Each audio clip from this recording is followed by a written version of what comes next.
Good morning, everyone, and thank you for being here. 8:30 in the morning. However, just to be honest, one of our presenters is on California time still. She came over yesterday, so about 5:30 in. So even if people like East Coast people like me are tired, other people are more tired than we are. So anyway, thank you for being here today. On positive note, yay! You can see our topic up here. So business, distinctive kind of research, distinctive set of publication categories and data categories. How does it fit into the OER environment? And I'm just going to introduce us and then turn over to Amanda in just a minute. So we are joined today by Amanda Kraft from College of Charleston, Natalie Bloss from Marymount University, and Steve Kramer, UNC Greensboro. So these slides are online somewhere, or will be as part of the conference package to use these links that we have here. And here is our agenda. As you know, these are 40-minute sessions. We have planned 30 minutes of content, then hopefully 10 minutes of Q&A. And we don't have a microphone in the stands, and the front here, it seems like we're in an arena of some sort. So we may just repeat your messages, your comments, your questions. And we know already, thank you, Larry. Larry has a microphone we can pass around. We do encourage your stories. I've already chatted a bit with some of you, and so we've been working on this with a business population. So there are stories out there as well as stories out here, and we encourage you to share those stories as well. All right, Amanda, are you ready?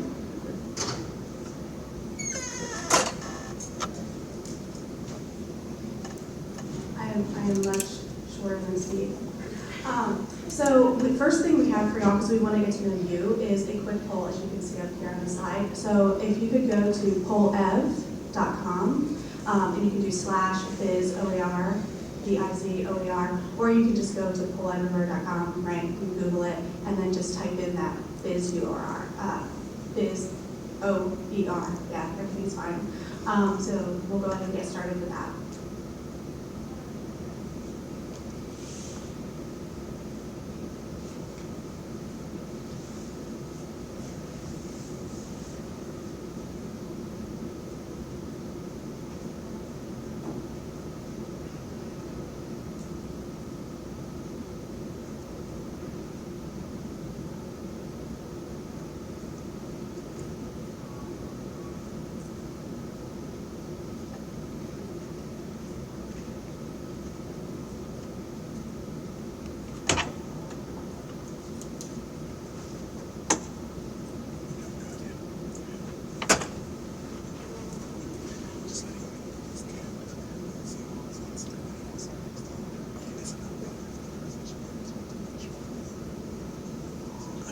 I'm seeing about half of people who have started this have either gotten through the first question or have completed their full everywhere journey.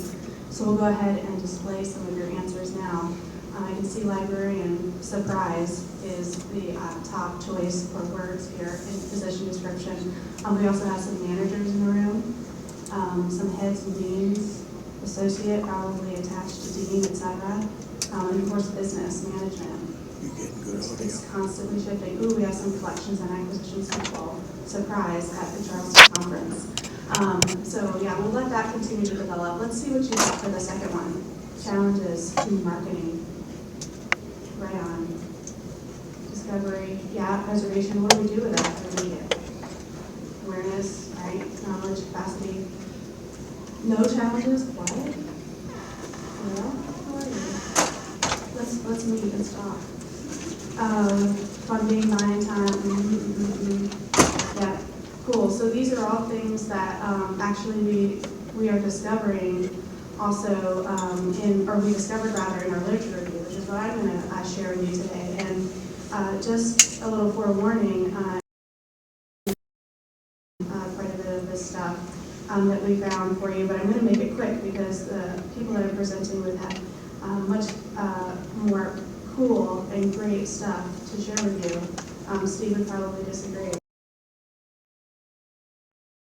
I'm also reading from my phone because presenter view does not work on this setup. So apologies for the multiple screens.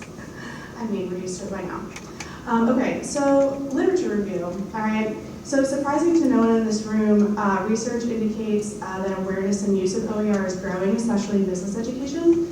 In the well-known 2014 survey by the Basman Survey, Research group, 2.3% of business faculty reported to be very aware, and this is what you're looking at now on the screen, and 11.6% reported to be just aware. So for context, these were actually the second lowest levels of disciplinary awareness reported, only after social science. So this is back in 2014, I know, right? This is just to establish how far we've come, right? So in the 2015-2016 survey, however, 8%, right, of business administration faculty are reported to be very aware, and 14% reported to be aware. So that calculated to a 58.3% increase in less than 2 years. So great news. So slow but steadily growing awareness, right, could be attributed to faculty dissatisfaction with the cost of textbooks, and also the high percentage, maybe correlated, maybe not, of students who do not purchase them. Sorry. In the 2017 survey, business faculty reported an average cost of $132 for their required textbooks. I think that's kind of low. That's just my observation from what I've heard from my faculty. But that is in 2017, that was the third highest average price after health and professional fields. Of those business faculty respondents in that 2017 survey, just 12.8% said that they were very satisfied with the cost of their selected textbooks, and only 28.3%, right, so less than a third, reported that at least 90% of their students were actually buying the book. So we've established that the prices are high, and that about 10 years ago, business faculty weren't really aware, but it's growing, okay? So an established preference, however, right, for digital materials could also be a factor in this growing trend. So for the first time in 4 years of study by the Babson Survey Research Group, the 2018 study showed that an overall preference, not just for business, for digital materials. So 2 years before COVID, and everybody was already showing a preference for digital materials. So almost 40% of all respondents preferred digital to print, which was a 37% increase from the previous year. And so this trend has continued, especially in business education. In the 2019 survey, business administration faculty reported the fourth highest, okay, so a long way from 2014, the fourth highest disciplinary preference for digital at 36%, and the most recent, the 2022 survey showed business administration as having the third highest preference for digital, tying with economics.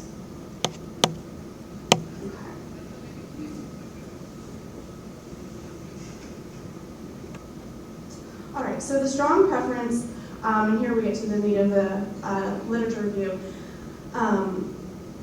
The strong preference for digital materials that are both affordable and regularly updated makes OER especially attractive to business faculty and students, but there are demonstrated historical barriers to adoption, right?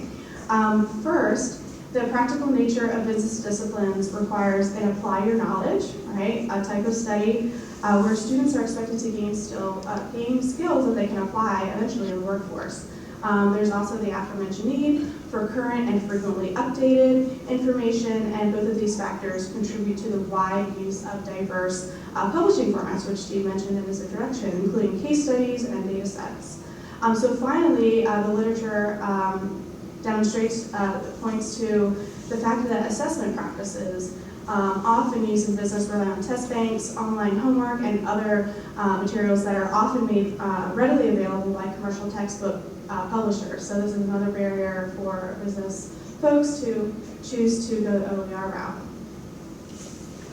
route. Furthermore, there are barriers that are applicable to all disciplines. Some of the challenges included in the literature reviewed for this presentation and for the paper that we'll submit were the limited number of OER in the area of study, the lack of awareness and or confusion over which digital materials could be considered OER, lack of time and effort to locate or create OER materials, lack of understanding of copyright and open licensing, lack of recognition and tenure and promotion related to OER creation.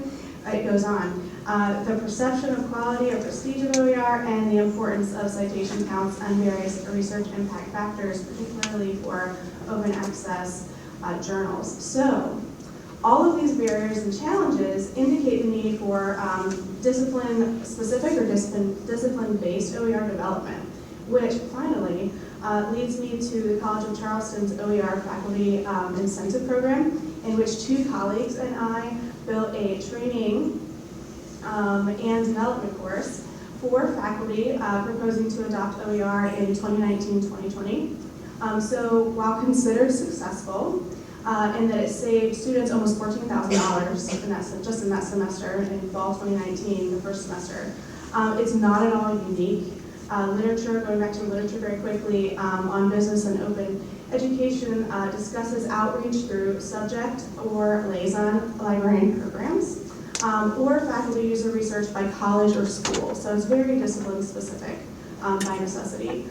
Business faculty and educational technology scholars have also studied student attitudes towards and the perceptions of OER, and librarians have reported working with business faculty to create and or discover OER through government-funded or top-down campus-wide initiatives. And this is where CFC's program falls. All right. So while I was paired in this program with business faculty participating in the OER faculty incentive program and worked with them directly via discussion boards set up in our LMS, my colleagues and I served faculty from all disciplines.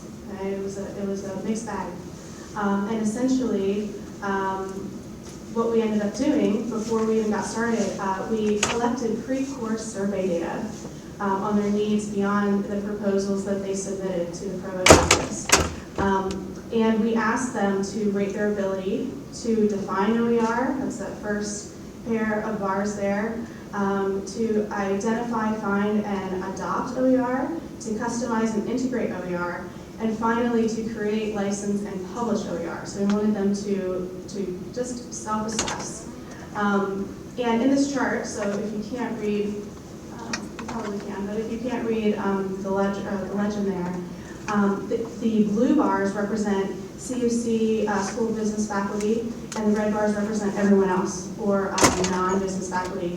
And as you can see, the non-business faculty generally rate their abilities to revise, right, going through the 5 R's, to revise, remix, and redistribute OER higher than the business faculty do. And going into the course, or at least at the beginning of our course, our training, business faculty appear to be most comfortable with retaining and just reusing OER. So there's some opportunities potentially to help them with their abilities, at least on my campus. And with that, I am going to turn it over to Steve, who will share even more insights on faculty OER adoption.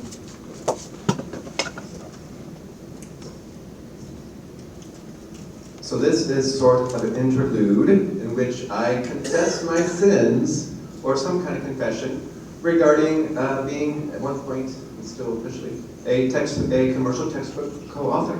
And the context here is simply looking at, briefly, from the other side of the podium, the other side of the discussion, the faculty who, for many reasons perhaps, have decided there's value in them having a textbook published that is paid for, and even in this case, required by class. Class being Marketing 426, International Marketing.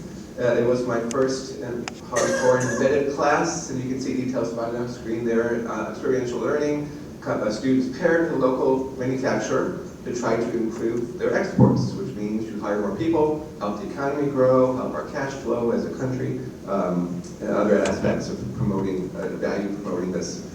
It was published by Kendall Hunt, which has an interesting model of targeting faculty who teach classes and having those same classes use a textbook. So it's writing a textbook and having your students use it, and maybe other students too in other departments, other schools, other campuses, but really it's meant to, their business model is looking for a captured audience, in this case, for ASU students. They first told us $50. Yay, not too bad, right? Not too expensive. And Nick, my colleague, Nick Williamson, Professor Williamson, and I were excited about that, and he had much personal stake in this project. It's very personal, it's his baby. And so there's an emotional aspect to this too, being invited to write about this. And so he was happy to do that, I was happy to co-author that, given the research component of it. We were told $50, it's an ebook. Sounds okay, right? Not too terribly expensive. And I know this might be hard to see But just, being honest, we get 50% each, 10%. So 10% of the top sales goes to us as profits, as just author's fee that they can I split equally. So there is, of course, an incentive for the professors to write these textbooks, right? And it increases their salaries. This is the current view of the textbook from the website of Kendall Hunt. And notice the price went up a little bit, right? In 5 years, from $50 to $126. And something that I never asked in the process, and I should have, so this is another confession. It's not a permanent ebook, it's a rental. You get access to it using the Kendall Hunt app for 180 days, one semester, and then it's gone. In the old days, we had students buy for $12 a printed copy of a textbook, which they get to keep forever. And we told them, there's a lot of stuff content in here that'll help you in your careers, help you do this on your own. Keep the book and use it, and now they can't. So it's been interesting seeing how, learning more and having my eyes opened as a textbook author about how this works. Current situation though, Professor Williams retired. Professor Viadier now teaches his class. We use more instructional technology. We had online semesters only, of course, because of the pandemic. We simplified the project, and now the textbook's kind of out of date. And I have convinced Professor Williams that it's not worth our time to update it, so we no longer require it. In fact, I have some manuscript copies of the chapters, some chapters, printed canvas for free for students to use for the chapters that are still very relevant to the class. So it's been an interesting process of being on the other side of the table, even as a librarian like Amanda Natalie, like many of you, advocating for open access. So that is my confession regarding just being on both sides of the table and dealing with the benefits, the negativity, and the hypocrisy, just a little tiny bit about that process. Okay, back to today's heart, case study example. So we mentioned, Amanda mentioned that the variety of content, as you all know, business people, business professors, and students have to use, including the famous and infamous case studies category. How many of you know what case studies are? And some of you probably have MBAs, and only some of you are. So there may be in the audience. And you probably use them a lot in your studies. Other programs use case studies as well. So this, as you know, is a standard type of pedagogy. Harvard MBA programs, most famous for it, is simply a story of usually a company, could be a person, could be an organization, could be a nonprofit, and what they're facing, and then the students analyze and then debate solutions to that problem. There's other variations of case studies, but that's sort of the main focus here. Often research is not needed beyond the case study itself. Sometimes some case studies might require you to do some searching for economic data, some articles, some other insights, market industry research, but usually it's all contained. So it's a self-contained process. If you Google search business case studies, this is what's on top of your search results. Notice sponsored ad, Harvard buys that keyword from Google Ads because it is a profit center for Harvard Business School publishing, right? And so they are incentivized to make sure that this is a profitable, continually profitable category. And they do that by not allowing us, as many of you know, to license it as a campus subscription. So you have to buy it as a student, or you can see in the fine print here in the lower right. An educator can basically adopt the case study, meaning that there's a discount for those students. But it's not something where the library can buy ebooks. There's even restrictions on access to aggregators and even on reserves. It's a fairly tight access model. And there's some ways to get around this just a little bit. However, and I just was talking about some of those things. So you can't site license it, interlibrary loan is restricted, and the agreements for purchasing these things. And I mentioned the other things, aspects as well. So this is one category where there's much opportunity, and there are some players and other organizations involved trying to make this better. So Sage now has a business case study package, and my library one year had some one-time money, and we were able to buy the base package. And it's a really good product. I'm not going to do a sales pitch for Sage or the other items here, but it's nice to see now some alternatives to the Harvard model for accessing these things. There are now journals that primarily publish case studies that are open access. And some sources, MIT, for example, now have some free case studies, and that's a nice addition to what otherwise would be limited to, a nice addition to the universe of case studies we have access to. And aggregators, ProQuest, EBSCO, for example, others are trying to include more case studies. Sometimes what they label case studies aren't really case studies. There's journal articles with stories in them. So they're not necessarily core case studies, nor do they necessarily have teaching utensils, help aids for the professors to teach, introduce the case study to the class. And I can't say that word, and singularity. And Amanda, turn on your microphone and say that word for me, please, because I can't say it. Ancillary, thank you, Shannon, yeah, I can't say certain words, particularly 8:30 in the morning or whatever time it is now.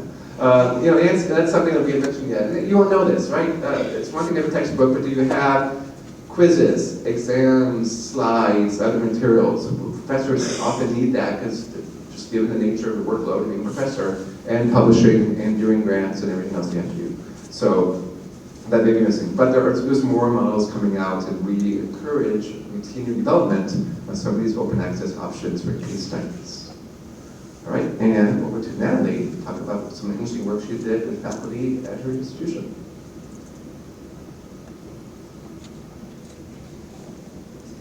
As Amanda, I'm not as tall as Steve, so making the adjustment here.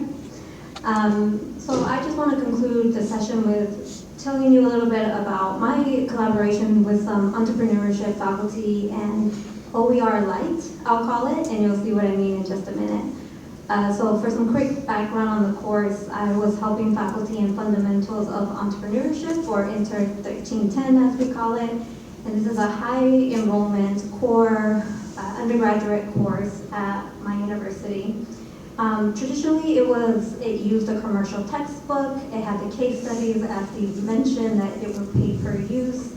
But the faculty did really encourage students to use library resources, and even had a quiz question related to library resources. So they did have a push for using the business subscription resources, which I was really happy about.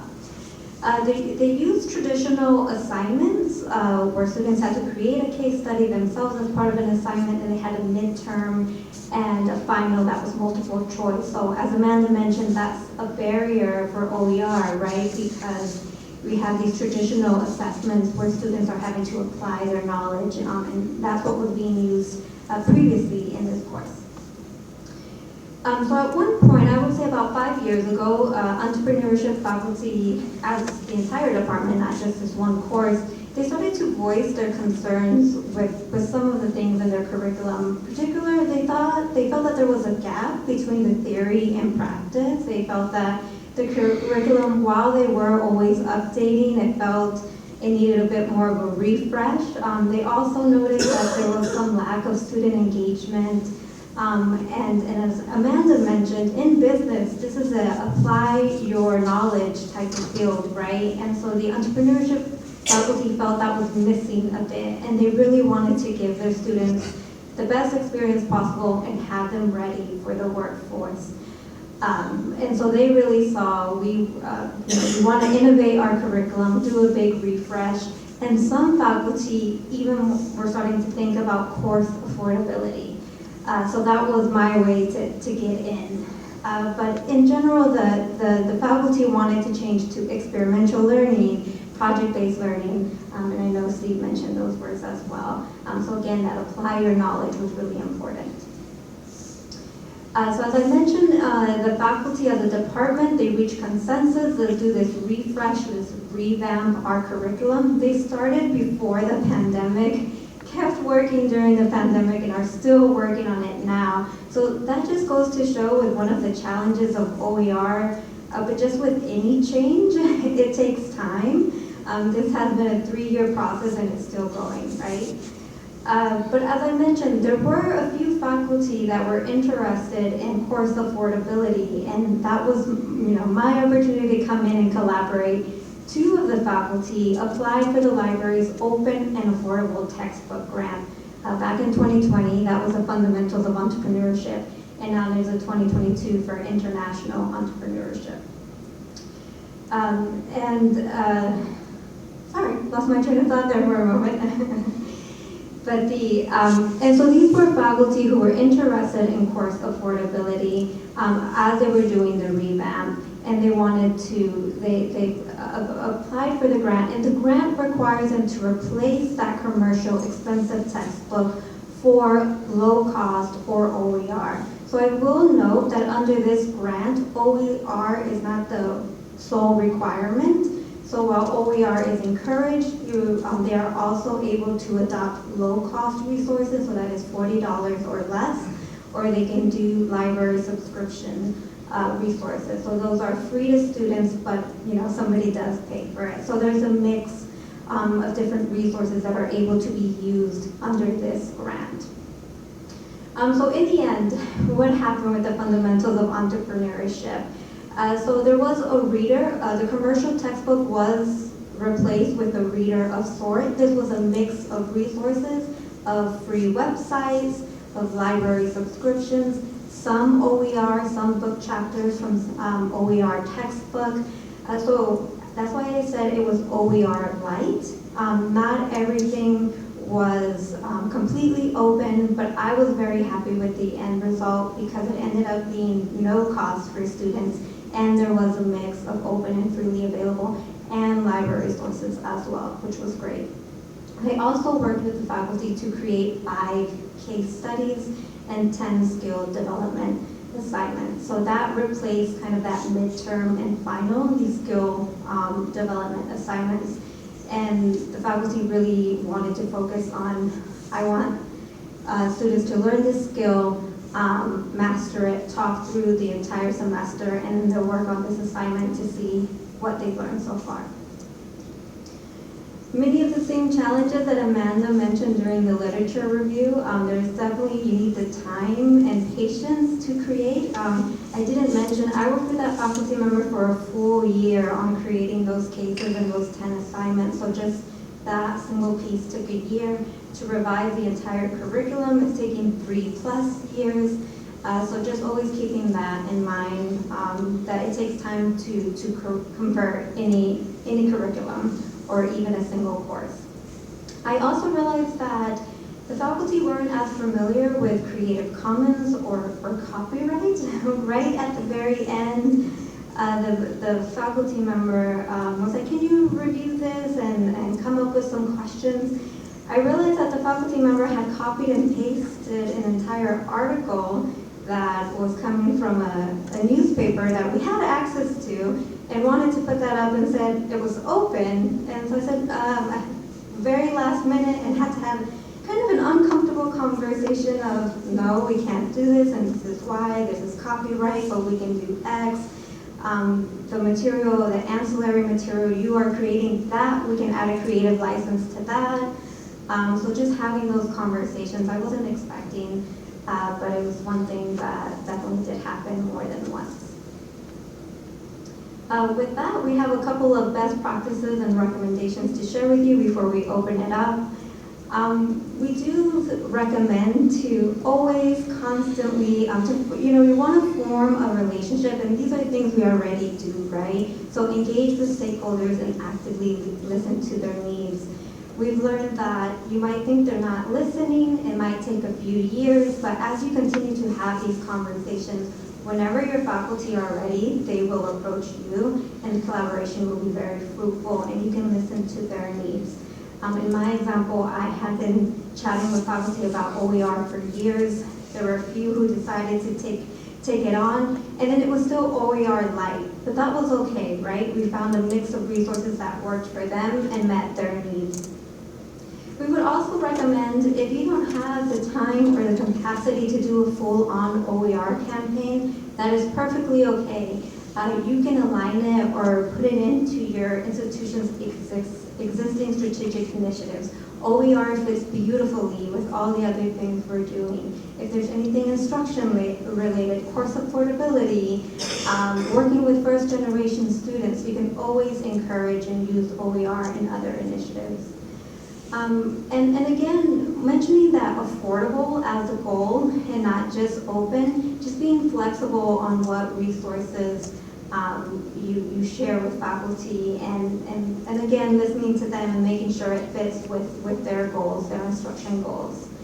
And as Steve mentioned, be aware of the business faculty needs of textbooks, ancillary tools such as the quizzes, slide, teacher notes, etc., especially for these high enrollment courses. And also, as I mentioned before, just being aware of how long it can take to do this work. And And as we're all here, we're all librarians, we all actively subscribe to resources to help our students. Always putting forth and suggesting the existing databases we have, because we pay for them, free for the students, and of course we want our students to use them. All right, so now we're going to move on to the Q&A discussion. I believe we do have a microphone floating around. So this is the perfect time for Q&A. Also, we have a QR code with a Google Doc. If there is anything that you would like to share on what has worked well for you in OER in business or any other discipline, please feel free to add that to the Google Doc. Or if you'd like to share in person and live, you can do that as well. All right, who has a business OER story to tell? Thank you very much. Or anything to add, please. Anything to add?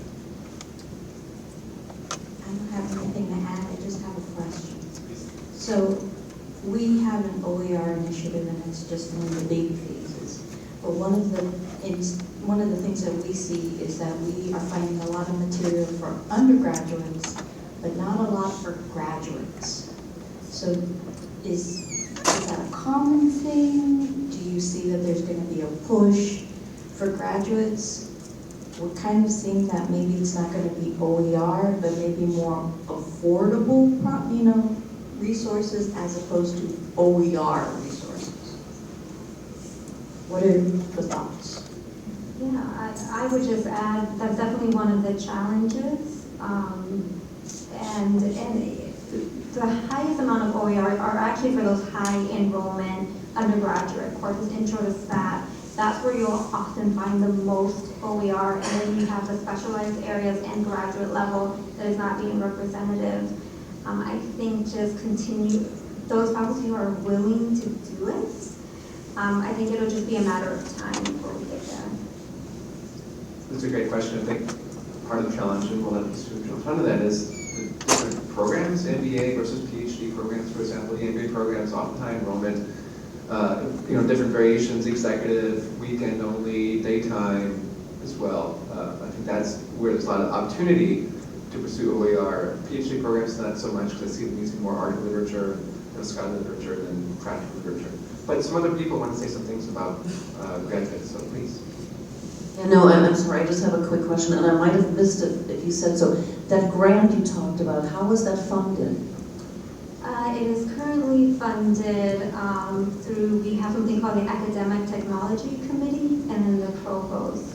Unfortunately, we have received it for 3 years, but it's kind of been a year by year check-in, are we funded? So we are trying to secure permanent funding for that grant. But so far we've been lucky and they've been renewing, and it comes from one of our committees on campus. And I'll add that the program I mentioned as well was from our provost office, if I didn't say that earlier. It was not an outside, an external entity. It was an on-campus funding from the provost office. Yeah, so I was actually wanting to kind of ask about faculty incentives, because one of the issues, well, several of the issues is P&T, at least at the institutions I worked at, do not reward textbook development of paid textbooks, let alone OERs. And the grants that I've seen for textbook development are nowhere near the amount of work that is required by the librarians, who typically don't get any type of incentive for helping with this, or the faculty who are putting those in. So I was wondering about what type of faculty incentive models are you seeing, or is this mostly like we're doing this for the greater good and just making the sacrifice? So I can answer that quickly regarding our program that we did. The proposals that we received from faculty, those that were accepted by the provost office, they were awarded, and like you said, it's not even anywhere near the hours do not equal. It's less than minimum wage when you consider how many hours go into it. That said, the faculty still were very excited to do it. I think they received, if you want actual figures, I think they received like $1,000 to develop or to, they didn't really develop necessarily, like I mentioned earlier, a lot of them were really just focused on adopting OER or making changes that basically the bottom line was to save money for the students. So they received $1,000, and to your point that the librarians are kind of sidelined, we did all that work to develop a course for them in our LMS, and actually ran the course and worked with the faculty well beyond our normal capacity of working with them for, I'm an instruction librarian primarily. And I think we received I think it was 500 for that. But we, on the other hand, teach our own 4-credit courses. This is another plot. Sidebar. We also teach, FYI, and we've been using OER since we started teaching, and we did not get $1,000 for the thing we're already doing. So yeah, it's very much an issue, and I know that there's other things. So I will just add to that we've done it over 3 years and done different ranges for stipends for faculty. So we have a pot of money and we can decide how many we award. This year we did higher amounts. We did $4,000. But it's also it's not just a faculty member cannot only adopt an OER. $4,000 is too much for that. So we're willing to give you $4,000, but you do have to put in a bit more work over the year. So those were some adjustments we made, and we decided less awards, but higher engagement.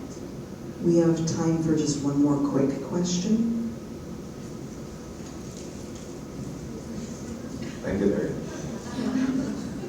Your morning exercise. Thank you.